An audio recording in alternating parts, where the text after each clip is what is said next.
Shalom Ubracha, nous retrouvons aujourd'hui avec la 10e Mishnah du 4e Pérec. La Mishnah nous dit Yebama, une femme qui attend de faire Yiboum, son mari est décédé sans laisser d'enfant, Lo tachalot, elle ne pourra faire ni Chalitza, Velot tiyabem ni Yiboum, ad sheyeshla shlosha chodashim. On devra attendre 3 mois. Pourquoi il faut attendre 3 mois? Il faut attendre 3 mois pour être sûr qu'elle n'est pas enceinte. Les 3 mois, après 3 mois, on sait si elle était enceinte du premier ou pas, donc on sait si il y a véritablement une mitzvah de Yiboum ou pas. C'est vrai que Yiboum, elle ne peut pas faire tant que les 3 mois ne sont pas passés, peut-être qu'elle est enceinte, et donc il n'y a plus de mitzvah de Yiboum, elle se marie maintenant avec le frère de son mari, qui est une interdiction de la Torah, Eshetach. Yiboum, on comprend. Mais Khalitsa, pourquoi elle ne pourrait pas faire Khalitsa tout de suite? Alors, le Barthénoura nous explique, étant donné que on apprend du Passouk, le Passouk nous dit, s'il ne veut pas faire Yiboum, il fera Khalitsa. On comprend que Khalitsa et Yiboum sont liés. Donc, s'il peut faire Khalitsa, il fait Yiboum. S'il ne peut pas faire Khalitsa, ou il peut faire Yiboum, il ne fait pas Khalitsa. Donc, puisque dans les 3 mois, il ne peut pas faire Yiboum, donc il devra attendre aussi de faire Khalitsa après 3 mois. De même, nous dit la Mishnah, Kol she'ar hanashim lo yitarsu velo yinasu ad shelahem shlosha chodashim. De même, ce din-là ne s'applique pas seulement dans le cadre du Yiboum. Toute femme qui était mariée et dont le mari est décédé, donc qui a divorcé, elle ne pourra pas ni se fiancer, dire aussi non recevoir des kiddushin, ni se marier, c'est sous la choupa. Ad shelahem shlosha chodashim. Il faut attendre 3 mois. Ce sont les fameux 3 mois de Afrana pour être sûr qu'elle n'est pas enceinte et pour savoir si l'enfant est du premier ou du deuxième. Dans le cadre du Yiboum, c'est important parce que si le frère a laissé une descendance, elle n'a pas le droit de faire Yiboum. Mais dans le cas d'un deuxième mariage, lorsqu'elle est décédée, elle avait eu par exemple des enfants auparavant, donc il n'y a pas de mitzvah du Yiboum. Le mari est décédé, elle veut se remarier. Pourquoi il faut attendre 3 mois? Il faut attendre 3 mois pour savoir si l'enfant et du premier ou du deuxième. Parce que jusqu'à 3 mois, si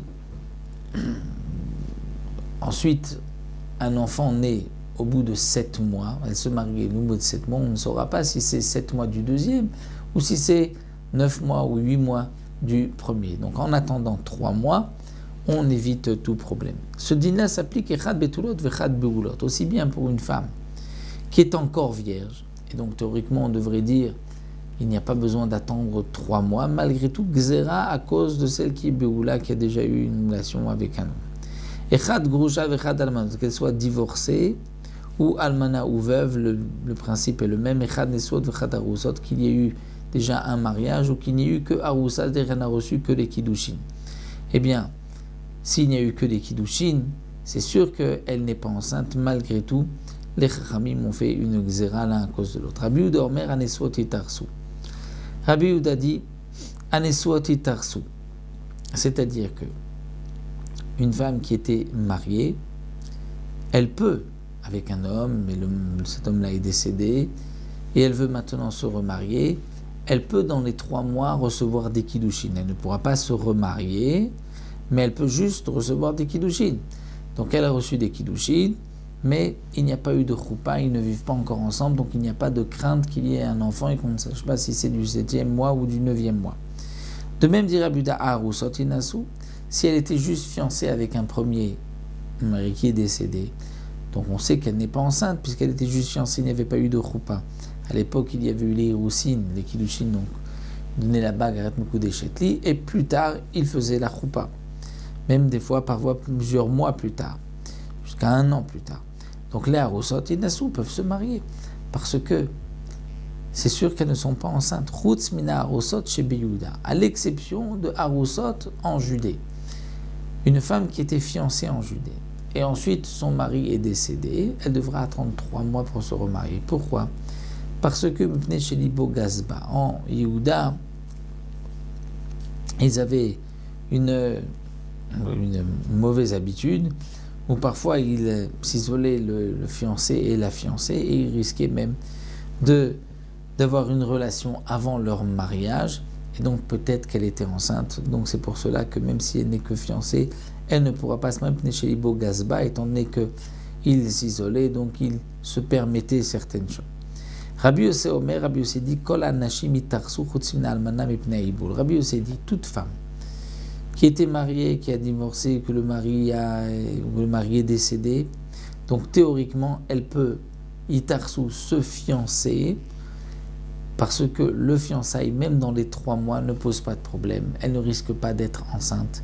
Et donc il n'y a pas de crainte si c'est au 7e mois que l'enfant est né du 2e ou 9e mois du 1er, parce que c'est juste un fiançailles et on repoussera le mariage après les 3 mois. Mais malgré tout, chutz min almana, une veuve devra attendre au moins le temps mipnei iboul à cause de la avelout. Donc elle ne pourra pas dans les 30 jours au moins de décès de son mari, elle devra attendre à cause de la avelout de ne pas se remarier. Mais après 30 jours, elle peut se remarier mipnei iboul à cause donc après les 3 mois, après 1 mois, elle peut, bien qu'on est encore dans les 3 mois, elle peut se fiancer parce qu'il n'y a pas de crainte qu'elle tombe enceinte, mais comme il y a la avelout, donc au moins 1 mois.